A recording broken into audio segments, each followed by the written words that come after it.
Hi friends, Akshaya Tritiya అనేది చాలా పవిత్రమైన దినము. త్రేతాయుగము మొదలైన పర్వదినము. కుచేలుని శ్రీకృష్ణుల వారు కలుసుకున్న పర్వదినము. పవిత్ర గంగానది భూమిని తాకిన పర్వదినము. కనకధర స్తవాన్ని ఆది శంకరాచార్యుల వారు రాసిన పర్వదినము. ద్రౌపదిని శ్రీకృష్ణులు దుశ్శాసనుల బారి నుండి కాపాడిన పర్వదినము. సూర్య భగవానుడు వనవాసంలో ఉన్న పాండవులకు అక్షయపాత్రను ప్రసాదించిన పర్వదినము.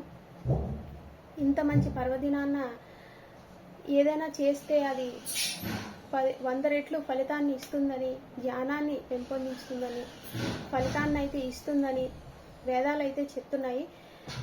అంతేగాని బంగారం కొనుక్కోమని ఎక్కడ అయితే ఏ వేదాల్లోని ఏ పురాణాల్లో కూడా చెప్పలేదు. ఈ పర్వదినాన్న వీలైతే దానాలు చేయండి ఫ్రెండ్స్. నా వీడియో కనుక నచ్చితే లైక్ చేయండి.